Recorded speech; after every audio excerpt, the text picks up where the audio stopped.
Que le Seigneur Jésus-Christ, notre Dieu, bénisse tous nos frères, toutes nos sœurs qui sont maintenant branchés dans notre chaîne pour nous suivre. Que le Seigneur Jésus-Christ vous soit favorable et qu'il bénisse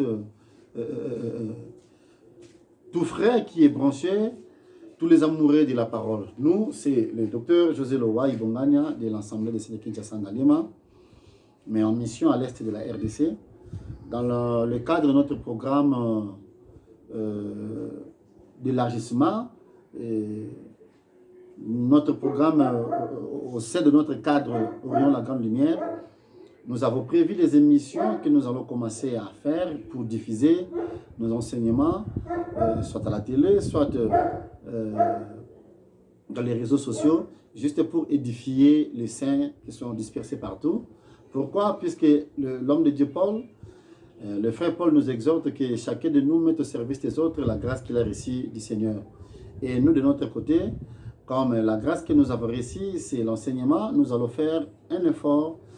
Vraiment, nous allons fournir des efforts pour mettre au service des autres la petite grâce que nous avons reçue du Seigneur. Puisque nous croyons que dans le ministère, on n'a pas la même mesure de grâce, mais le peu que nous avons reçu du Seigneur, nous allons fournir des efforts pour mettre au service des saints. Nous sommes en train de parler sur la création, et nous avions tiré notre enseignement dans le livre de Matthieu, chapitre 13, le verset 34, 35e verset, nous lisons la parole. Jésus dit à la foule toutes ces choses en parabole, et il ne lui parlait point sans parabole, afin que s'accomplisse ce qui avait été annoncé par le prophète. J'ouvrirai ma bouche en parabole, je publierai des choses cachées depuis la création du monde. Partant de cette écriture, la Bible dit, le Seigneur dit, j'ouvrirai ma bouche en parabole et je publierai les choses cachées depuis la création du monde. Nous comprenons par là que la création de Moïse cache des choses. La création que Moïse nous présente dans Genèse chapitre 1er, en réalité, le Seigneur dit que cette création-là cache des choses. Voilà pourquoi la fois dernière, j'avais dit que Moïse nous a donné une création muette. Une création muette, maintenant, il faut la faire parler. Vous remarquerez, par exemple, Moïse n'a pas parlé sur la création de ténèbres. Il a parlé de la création de lumière, mais il n'a pas expliqué comment les ténèbres ont été créées. Moïse n'a pas expliqué comment la terre était créée. Il nous a fait voir seulement comment la terre est sortie des eaux. Mais la création de la terre. Voilà pourquoi pour prêcher la création, il faut faire appel aux autres prophètes, appeler d'autres prophètes pour venir vous secourir. Par exemple, il y a le prophète David qui a parlé aussi de la création. Le Seigneur Jésus dit, je publierai les choses cachées depuis la création du monde. Par là, nous comprenons que le Seigneur, Dieu de grâce, lorsqu'il a créé dans Genèse chapitre 1er, il a caché des choses. Nous nous sommes posé la question de savoir, pourquoi le Seigneur cache des choses? La réponse est venue dans Proverbe chapitre 25, le verset 2, qui dit, la gloire de Dieu, c'est de cacher les choses. Ah, nous avons compris que la gloire de Dieu, ce qui fait la gloire de Dieu, c'est le fait que Dieu cache les choses. Mais l'Écriture ne s'est pas limitée par là. L'Écriture continue pour dire que la gloire du roi, c'est de sonder les choses. Par là, nous pouvons dire ceci. Si la gloire de Dieu, c'est de cacher les choses, je vois aussi un Dieu dans l'ombre. Samson, puisque Samson était aussi l'image de Dieu. Samson qui était aussi Dieu dans l'ombre. Samson donne les paraboles. Il donne l'énigme à ses contemporains, à ses beaux-frères. Il donne les paraboles. L'Écriture dit, lui, il a donné seulement l'énigme, mais il a gardé la véracité, la vérité. Il a gardé la réponse. Maintenant, pour avoir la réponse, il fallait sonder maintenant Samson. Cela veut dire que Samson était Dieu. Et ce qui faisait la gloire de Samson, c'était le fait que Samson cachait les choses. Maintenant, sa femme était aussi un roi. Sa femme était aussi un roi. Puisque la gloire des rois, c'est de sonder. Et nous voyons la femme est allée sondé son mari. Lorsqu'il a sondé son mari, elle a eu la réponse du parabole. Nous comprenons par là que Samson était Dieu et sa femme était un roi qui est allé sonder. Et si vous prenez l'écriture de 1 Corinthiens chapitre 2, le verset 9 à 10, l'écriture dit ceci. Je préfère bien lire cette écriture, bien que nous n'avons que 15 minutes. L'écriture dit ceci. 1 Corinthiens chapitre 2, le verset 9 à 10. L'écriture dit, comme il est écrit, ce sont des choses que l'œil n'a point vues, que l'oreille n'a point entendues, et qui ne sont point montées au cœur de l'homme. Des choses que Dieu a préparées pour ceux qui l'aiment. Dieu nous les a révélées par l'Esprit, car l'Esprit sonde tout, même les profondeurs de Dieu. Nous comprenons ici que le Saint-Esprit est là pour sonder Dieu. La gloire de Dieu, c'est de cacher. C'est que Dieu est comme Samson qui cache les choses. Maintenant, le Saint-Esprit vient comme la femme pour sonder Dieu. En d'autres termes, le Saint-Esprit, c'est la femme de Dieu. Le Saint-Esprit, c'est la femme de Dieu. Pourquoi? Puisque Dieu peut cacher les choses à tout le monde, mais il ne cachera jamais à sa femme qui est le Saint-Esprit. Vous voyez? De la même manière que Samson a caché la chose à tout le monde, mais il n'a pas pu cacher à sa femme. Raison pour laquelle nous disons, avec l'appui de cette écriture, que le Saint-Esprit, c'est la femme de Dieu. Si le Saint-Esprit, c'est la femme de Dieu, cela veut dire que pour connaître les choses que Dieu a cachées, les choses que Samson a cachées, il faut consulter sa femme. Il faut consulter sa femme. Raison pour laquelle le Saint-Esprit est appelé l'esprit ministériel. Cela veut dire que tout ministre de Dieu ayant le Saint-Esprit en lui est appelé à sonder les Écritures. Vous savez pourquoi? Puisque Ésaïe chapitre 34 dit ceci. Ésaïe chapitre 34, Ésaïe 34, le verset 16 dit ceci. J'ai dit ceci, j'ai lu la parole. Ésaïe 34, le verset 16 dit, consultez le livre de l'Éternel et lisez. Aucun d'eux ne fera défaut, ni l'un ni l'autre ne manqueront, car sa bouche l'a ordonné, c'est son esprit qui les rassemble. C'est-à-dire que le Saint-Esprit est là pour rassembler les paroles de Dieu.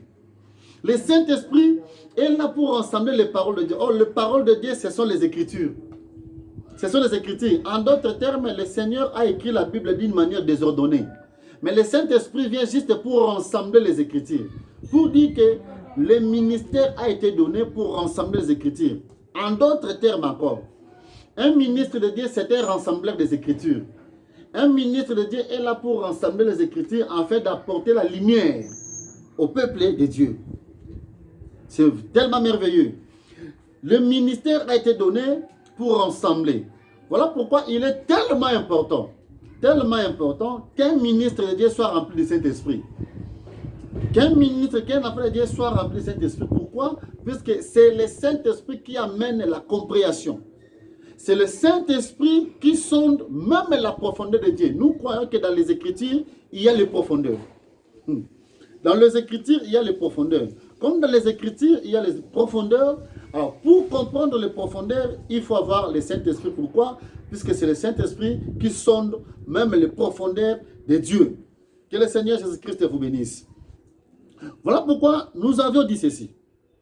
Matthieu chapitre 1er, pardon, chapitre 13, le verset 1er, le verset 43, 34 à 35 dit, je publierai des choses cachées depuis la création du monde. Cela veut dire que dans la création, le Seigneur a caché des choses. Oui, oui, le Seigneur a caché des choses. Pourquoi? Puisque Moïse, étant Dieu, dans l'ombre, nous a donné une création muette. Comme cette création était muette, il faut la faire parler. Il faut la faire parler. Et on la fait parler que par les Écritures, pas par les idées humaines ou par la philosophie. On fait parler un enseignement par les Écritures. Moïse nous a donné une création muette. Comment? Je vais m'expliquer. Moïse nous a parlé sur la création de la lumière. Mais il ne nous a pas expliqué comment les ténèbres ont été créées. Moïse ne nous a pas expliqué comment le vent, l'air a été créé. Alors que tout a été créé par lui et pour lui. Maintenant, Moïse a caché d'autres choses qu'il n'a pas donné les détails. Moïse n'a pas parlé sur la création de la terre, par exemple. Il nous a montré seulement comment la terre sortait de la terre, des eaux, mais il n'a pas expliqué comment la terre a été créée.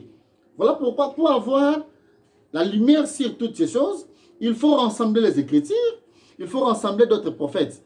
Pour dire que, pour bien enseigner la création, il faut associer d'autres grâces, c'est-à-dire associer d'autres prophètes. Par exemple, Moïse nous parle dans Genèse chapitre 1er. Je vais arriver là, j'anticipe.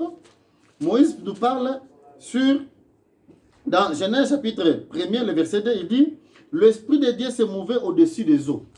Ça, c'est Moïse. Moïse nous dit que l'Esprit de Dieu se mouvait au-dessus des eaux. Ça, c'est Moïse. Or, vous remarquerez que quand l'Esprit mouvait, à cette époque ici, dans ce temps ici, cet espace que nous appelons le ciel, l'espace céleste ici, n'était pas encore créé. Puisque le Seigneur a séparé les eaux d'en haut et les eaux d'en bas pour que cet espace que nous appelons l'espace céleste puisse apparaître. C'était le deuxième jour. Mais le premier jour, avant même le premier jour, il n'y avait que les eaux et l'abîme des ténèbres. Vous voyez? Si vous prenez l'écriture par exemple, l'écriture de Psaume par exemple, Psaume chapitre 18. Que le Seigneur Jésus-Christ vous bénisse. Je prends le Psaume chapitre 18, le verset 10. L'écriture dit ceci. Il abaissa les cieux et il descendit. Il y avait une épaisse nuée sur ses pieds. Il était monté sur un chérubin et il volait. Il planait sur les ailes du vent. Vous comprenez que, partant de cette écriture, ça contredit directement Genèse chapitre 1er, le verset 2. Puisque Genèse chapitre 2, Moïse dit que l'Esprit de Dieu planait au-dessus des eaux. Jean chapitre 4, le verset 24 dit que Dieu est esprit. Nous comprenons que l'esprit là qui planait au-dessus des eaux, c'était Dieu lui-même. Maintenant, Moïse dit qu'il planait au-dessus des eaux. Mais Psaume dit, quand l'esprit montait, quand l'esprit planait au-dessus des eaux, il était monté sur un chérubin. Comment? Est-ce que les Écritures se contredisent? Non, non. Voilà la raison maintenant du ministère. Le ministère est là maintenant pour mettre chaque chose à sa place. Voilà pourquoi nous vous donnons rendez-vous dans les jours à venir. Dans notre prochaine émission, nous allons expliquer Genèse chapitre 1er, mot à mot, que l'Éternel Dieu créa les cieux et la terre. Qu'est-ce que signifie les cieux et la terre? L'esprit mouvait au-dessus des eaux. C'était comment? Quelle est la pensée du Seigneur cachée là-dedans? Du reste, que le Seigneur Jésus-Christ vous bénisse, puisque nous avons que 15 minutes dans notre émission, vu qu'on n'a pas encore de moyens pour faire une émission de 30 à 45 minutes, nous avons que 15 minutes. Que le Seigneur Jésus-Christ vous bénisse et qu'il bénisse tous les saints, qu'il bénisse mon église, Assemblée de Longela, qu'il bénisse mon père, le docteur Alain Condé, le docteur Blaise Condé, le prophète Kiala Kimbembe, et tous nos bien-aimés qui nous ont suivis, le docteur Josué Kamba, l'apôtre Lovin, et ma très chère épouse, Maria Loaï. Que le Seigneur Jésus-Christ vous bénisse prochainement. Ciao.